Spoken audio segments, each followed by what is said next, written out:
Assalamualaikum warahmatullahi wabarakatuh. Alhamdulillazi arsala rasulahu bil huda wa dinil haqq liyunzirahu 'ala dini kulli wa kafa billahi shahida. Asyhadu an la ilaha illallah wa asyhadu anna Muhammadan abduhu wa rasuluhu la nabiyya ba'da. Pertama dan yang paling utama, untuk kita bersyukur kepada Allah Subhanahu wa taala sebagaimana pada hari ini kita masih diberikan kesempatan sehingga kita masih bersama-sama mengangkatkan langkah untuk meramaikan, untuk menghidupkan 10 malam terakhir di bulan suci Ramadan ini, yang tanpa terasa sebentar lagi akan berakhir, akan meninggalkan kita. Selanjutnya, salat beserta salam marilah kita limpahkan kepada baginda Nabi Muhammad SAW dengan mengucapkan Allahumma sholli ala sayyidina Muhammad wa ala ali sayyidina Muhammad. Semoga kita yang senantiasa bersalawat kepadanya mendapatkan syafaatnya di yaumul masar nanti. Amin amin ya rabbal alamin. Baik, alhamdulillah pada malam hari ini di malam yang ke-23 mau masuk ke 24, insyaallah sebentar lagi masuk ke di puasa ke-24, kita akan mendapatkan atau mendengarkan kajian rutin kita di pukul 2 pagi, biasanya rutin di pukul 2 pagi, dan insyaallah nanti akan kita lanjut dengan sholat yang mulai secara berjamaah yang insyaallah nanti akan dipimpin juga oleh Ustaz kita, Ustaz Rizky Ardiansyah. Masya Allah, beliau sudah ada di tengah-tengah kita. Masya Allah. Ahlan wa sahlan Ustaz. Masya Allah, ahlan. Gimana kabar antum? Alhamdulillah sehat. Alhamdulillah. Sehat. Nah, jadi gimana nih Ben? Malam ini, pagi ini hari ini tema kita apa nih Ben? Di bulan Ramadan. Ya, di bulan Ramadan. Meraih kesempatan perubahan hidup. Jadi memang luar biasa tema pada subuh ya. Iya, masuk sebentar lagi subuh insyaallah. Ini bagaimana ternyata banyak banget kesempatan itu yang harus kita ambil untuk perubahan. Betul. Masya Allah. Terutama perubahan itu nantinya bisa kita terapkan di luar Ramadan. Artinya kita latih selama 30 hari di bulan Ramadan, maka nanti kita akan bisa menerapkan di bulan Ramadan. Sebagaimana kajian kemarin juga nih disampaikan Ustaz Umar. Jadi Ramadan ini kita sebenarnya latihan untuk nanti kita bisa menerapkan ibadah-ibadah di luar Ramadan. Benar. Dan Ustaz Umar juga kemarin menyampaikan ini bahwasanya amalan-amalan kita selama bulan Ramadan itu ada kemungkinan diterima oleh Allah Subhanahu wa taala ketika kita nanti sudah mampu melanjutkan amalan-amalan itu di luar Ramadan. Jadi begitu. Ini sinkron sekali sebenarnya dengan materi pagi ini. Memang dari malam pertama sampai malam keempat Ya. semuanya tuh berhubungan karena kita mengadakan kajian 10 malam terakhir. Ya betul. Masya Allah. Baik, ini supaya tidak berpanjang mukadimah nih Bro Abel, langsung aja. Kayaknya nih Ustaz kita juga sudah sangat bersemangat sekali nih, Masya Allah. Baik, untuk ibu-ibu dan jamaah sekalian, Masya Allah kita langsung akan mendengarkan tausiah oleh Ustaz kita, Ustaz Rizky Ardiansyah. Kepada beliau waktu dan tempat kami persilakan segala. Tafadhol Ustaz. Bismillah. Kira ini kita ngobrol tanya jawab aja gitu. Boleh. Oke, jadi tema yang kita ambil hari ini tuh tentang menjadikan Ramadan sebagai kesempatan merubah hidup. Artinya kita tuh bicara tentang bahwasannya mungkin ada hal yang mesti diperbaiki daripada hidup ini. Jadi kayak misalkan kita selama ini merasa ada yang rugi di satu hal, ada yang masih belum stabil, ada yang masih belum maksimal kita lakukan. Nah, Ramadan ini menjadi ajang di mana kita akan upgrade hal-hal tersebut gitu kan. Yang paling penting sebetulnya dalam Ramadan ini adalah kita bagaimana kita bisa mencintai sesuatu yang bisa merubah hidup kita. Apa sih yang dapat merubah hidup kita? Itu yaitu Al-Quran. Saya tuh selalu bilang kalau Ramadan itu bulan di mana Al-Quran itu ulang tahun. Ya, ini kan pakai bahasa anak-anak sekarang aja. Betul. Editnya Al-Quran itu di Ramadan gitu. Karena kan saya kan sering itu ngobrol sama teman-teman pemuda. Jadi editnya Al-Quran itu ya bulan Ramadan. Kalau misalnya kita mau lagi edit sama pasangan, misalnya pasangan halal ya, kita mau enim sama pasangan, pasti kita nyiapin sesuatu yang romantis, beliin bunga, beliin coklat, gitu segala macam gitu kan.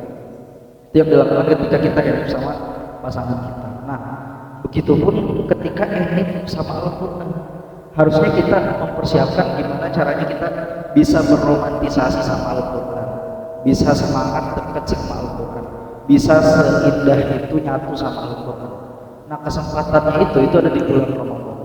Karena kata Allah, syahrul Ramadan alladzi unzila fihil Qur'an hudan linnas wa bayyinatin minal huda wal furqan. Jadi memang bulannya Ramadan ini adalah bulannya Al-Qur'an. Ramadan ini adalah tempat di mana Al-Qur'an diturunkan, dilahirkan ke muka bumi. Makanya saya bilang Ramadan adalah endingnya Al-Qur'an.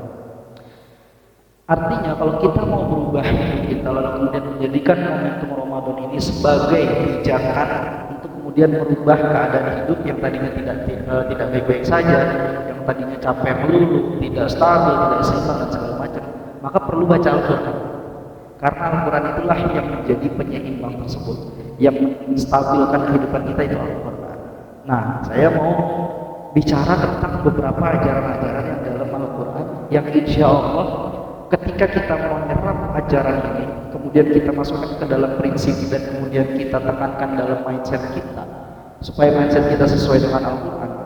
Dengan hal itu, memiliki mindset sesuai Quran, insya Allah hidup kita bisa berubah seiring berjalannya waktu, menjadi lebih baik, menjadi lebih akurat. Di antaranya ya, saya tuh sangat ini banget, sama ngefans banget lah bahasanya sama surat Al-Isra.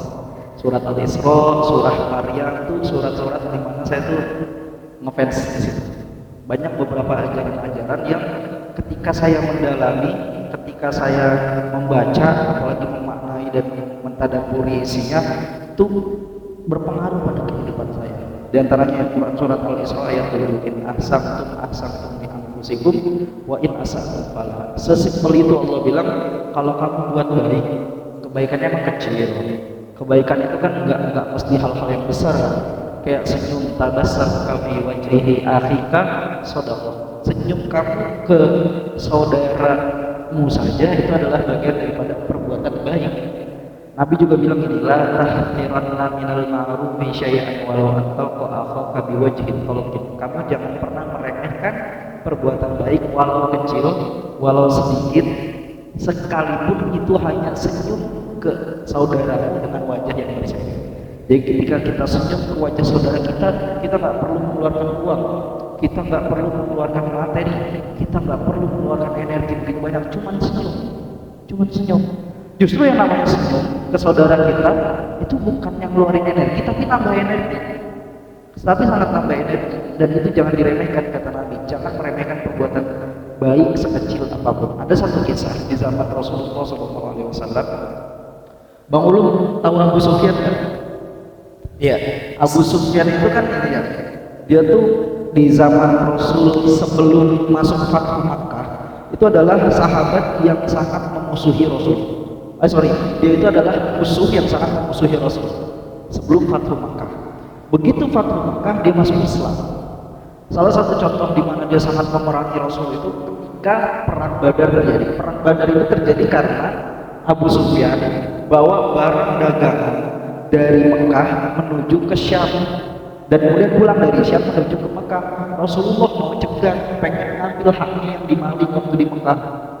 Lalu Abu Sufyan mengadu gini ke orang-orang Mekah, tolong orang-orang Mekah, jadi dia kirim utusan calling orang-orang Mekah, tolong orang-orang Mekah bawa pasukan ke sini kalau bisa ribuan karena Muhammad mau memerangi kita. Padahal Nabi Muhammad tujuannya mau ngambil haknya dia dulu, pengen ngambil haknya dia yang diambil waktu di Mekah.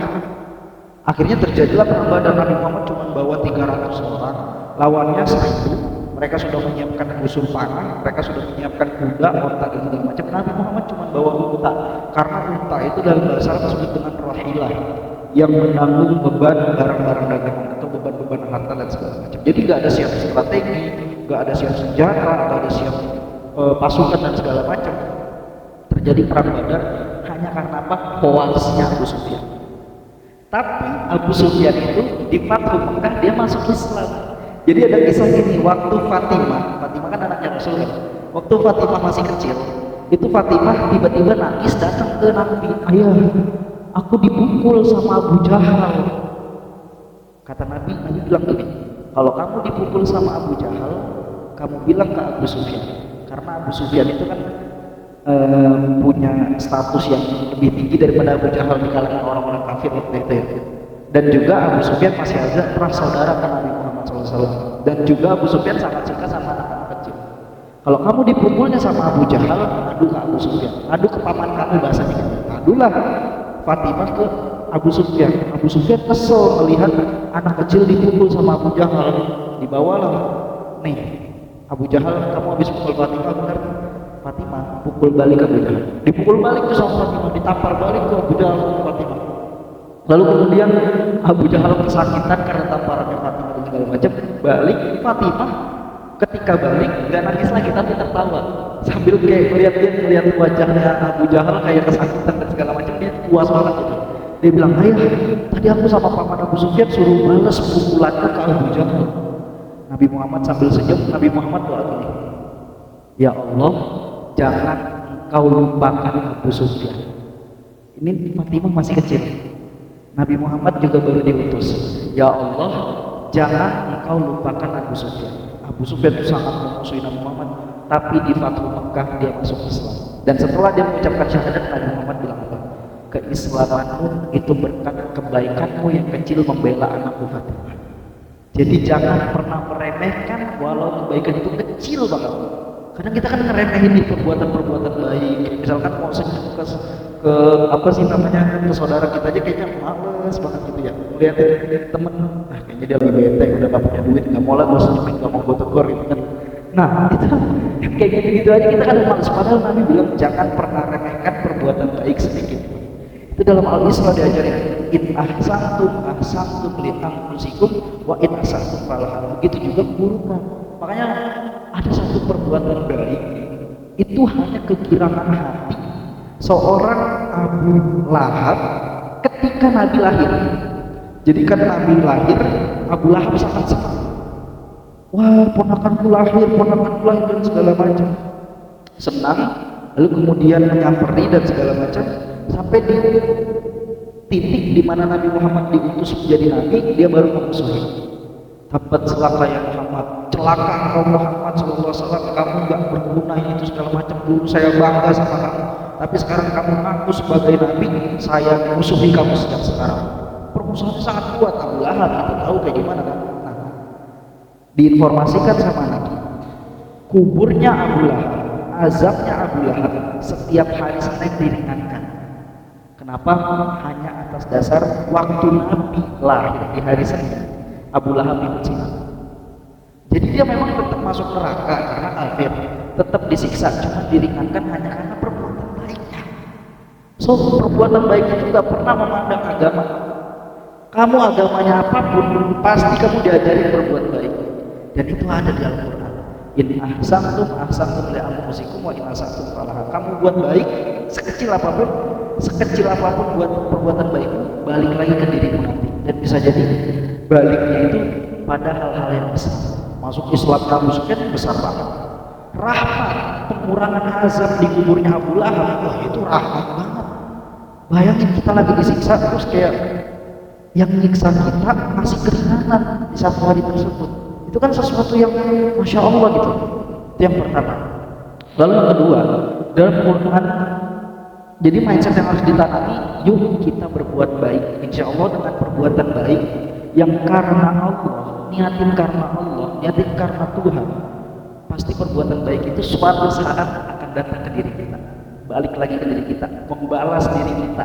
Ketika kita lagi terpuruk-terpuruknya misalnya, dia akan datang dalam wujud apapun, dalam wujud rezeki, dalam wujud apa misalkan saudara, dalam wujud uang, materi, teman, relasi dan segala macam. Itu harus kita yakini bagian daripada balasan perbuatan-perbuatan baik kita di masa lalu. Itu udah pasti banget, Lalu yang kedua, Al-Isra itu ngajarin kita untuk gak perlu hidup itu terlalu banyak dengerin orang lain. Karena kebanyakan orang lain itu mereka tuh ngomongin tentang kita hanya karena tidak suka, bukan ingin membangun, bukan ingin merubah hidup kita. Jadi banyak orang ngomongin keburukan-keburukan kita, memfitnah kita, jadi haters buat kita, itu biasanya bukan karena dia mau membangun kehidupan kita, bukan karena dia mau merubah kehidupan kita, tapi memang benci aja tujuannya orang-orang itu. Jadi Al-Quran mengajarkan dalam Al-Isra itu, kamu jangan terlalu memikirkan sesuatu yang dari orang lain. Orang lain ngomongin apa tentang kamu, biarin. Kamu hanya fokus pada dirimu saja. Mana ayatnya Ustaz? Iqra kitabak kafa bi nafsikal yauma 'alaika hasiba. Barometer kehidupan kita sudah baik atau belum, nggak boleh dari orang lain. Kata Allah, barometernya apa? Iqra kitabak, baca Quran. Tuh barometernya, kita udah baik atau belum?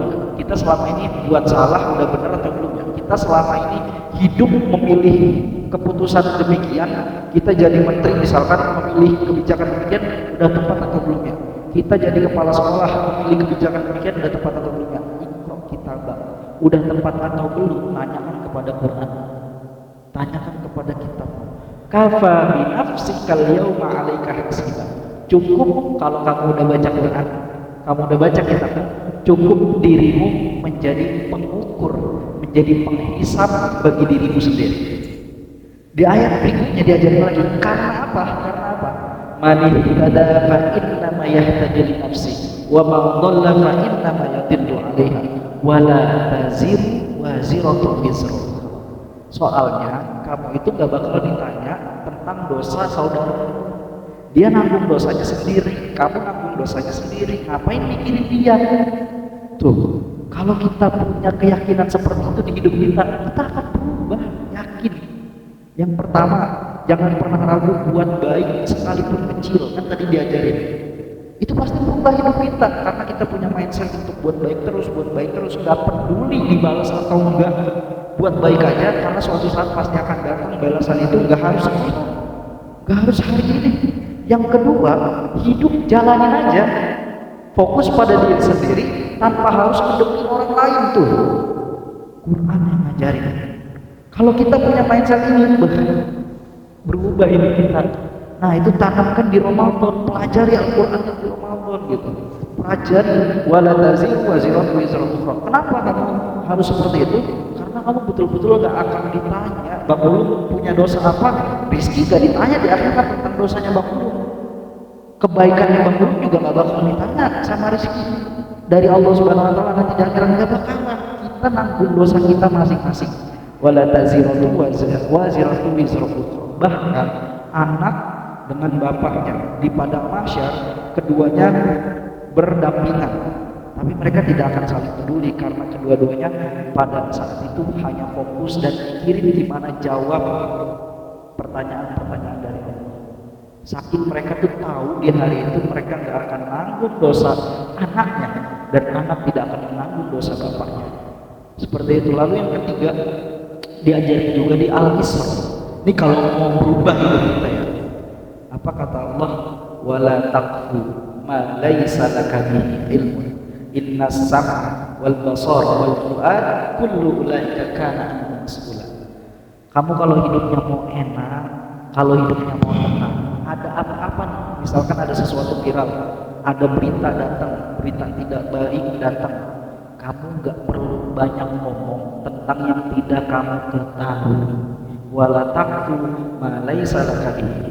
Jangan coba-coba mengambil ranah yang tidak kamu ketahui, mengambil kesempatan yang kamu tidak ahli, mengambil job desk, mengambil pekerjaan yang kamu gak punya ilmunya, gak boleh banget.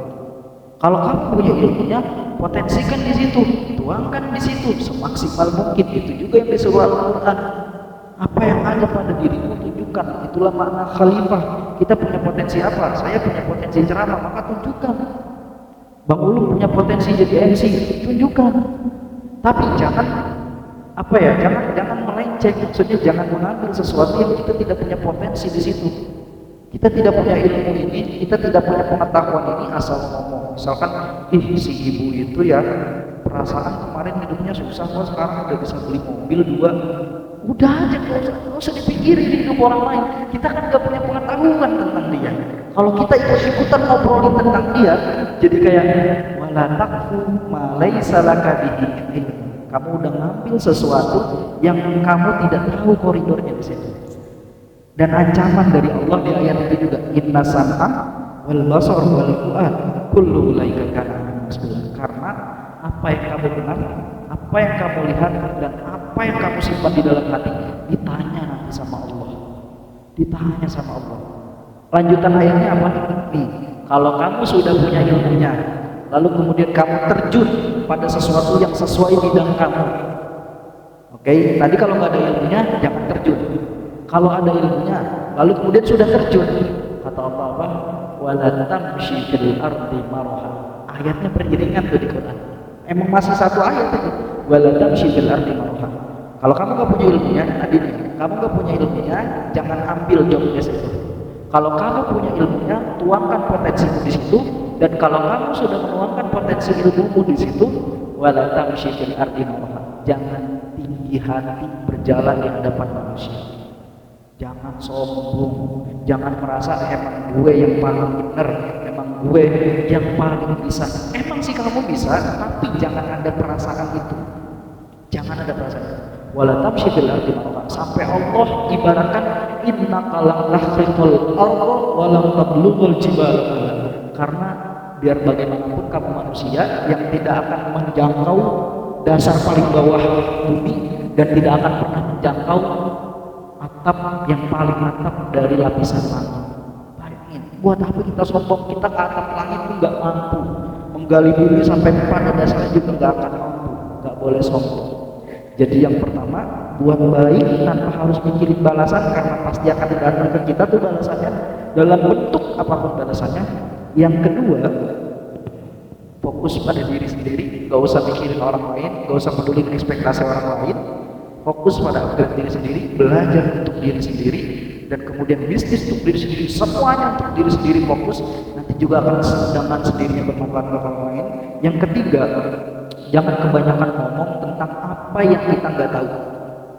Yang keempat, kalau kita sudah tahu lalu kemudian kita ngomong tentang itu, tapi kita tahu kita punya potensi di situ, tapi tidak boleh sombong.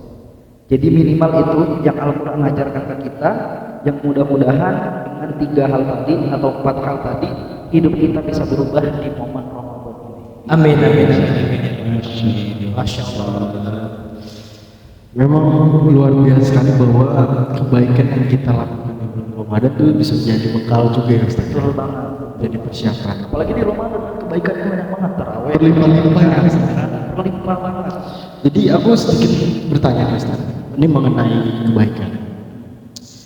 Kebaikan yang kita lakukan selain melakukan action, banyak ya Ustaz. Banyak cara melakukan tindakan yang mungkin mengingatkan, bersedekah, dan lain-lain. Nah, aku mau nanya, apakah kita bisa menunjukkan kebaikan kita dari perlakuan kita? Contoh, kita ada teman kita yang alhamdulillah soleh, dia melakukan sholat fardu aja tepat waktu berjamaah. Dia juga sering bersedekah, dia juga perhatikan teman-temannya, perhatikan dari segi apapun, pakaiannya, makanannya, pekerjaannya, dia seperhatian itu. Nah, apakah dari sosoknya saja itu bisa menimbulkan kebaikan dan kita merasa kayak kena? Kira-kira bisa nggak? Baik, iya. Jadi ini ya kerennya dalam konsep Islam itu, Islam itu hanya sekedar butuh kayak misalkan, jadi ada peristiwa namanya perjanjian Hudaybiyah. Jadi contoh ya, misalkan Bang Ulum ketemu sama saya Senyum. itu saya yang lagi galau dapat energinya, jadi ke bawah, mau senyum aja gitu ke bawah. Contohnya dari mana? Ini tuh valid banget dalam sejarah. Nabi Muhammad waktu perjanjian Hudaybiyah, waktu itu dia menggagalkan untuk umroh, lalu kemudian semua sahabat galau, semua sahabat bete. Nabi Muhammad ngomong di pidato, yuk, karena kita nggak jadi umroh, karena kita dihalangi oleh orang Quraisy, kita pulang. Tapi sebelum pulang kita semua potong rambut tahallul, kita semua tahallul dan potong kurban. Ternyata sahabat karena ngambek, nggak ada yang mau potong rambut, nggak ada yang mau kurban. Datanglah Nabi Muhammad ke istrinya, sayang ngomongnya gitu lah ya, aku harus ngapain ya, aku udah ngomong, aku udah ceramah, aku udah pidato, mereka gak ada yang mau denger. Mas gitu lah mas, kamu nggak perlu ceramah, nggak perlu pidato, udah aja kamu ke tengah-tengah mereka tanpa harus ngomong, kamu potong rambutmu, minta tolong satu orang untuk potongin rambutmu dan potongin khutbah. Jadi Nabi Muhammad nggak ngomong, langsung praktekin aja tuh, langsung praktekin tahalul. Semua sahabat yang tadi galau tiba-tiba hatinya nggak enak, ya Rasul udah tahalul ya, Rasul motong kurban, masa kita nggak ikutan sih? Jadi ke bawah. Jadi memang kayak misalkan teman kita sering sedekah, jadi inspirasi. Teman kita sering senyum, jadi inspirasi buat kita. Itulah indahnya ajaran Islam. Jadi kita tidak perlu mengeluarkan materi, tidak perlu mengeluarkan uang dalam buat baik dan memberikan pengaruh baik itu kepada orang lain. Itu kerennya Islam. Gitu. Masya Allah. Artinya kita ini ya dalam berbuat baik, kita ketika berbuat baik sekecil apapun, maka itu yakini akan memberikan inspirasi untuk orang lain, berdampak baik ya.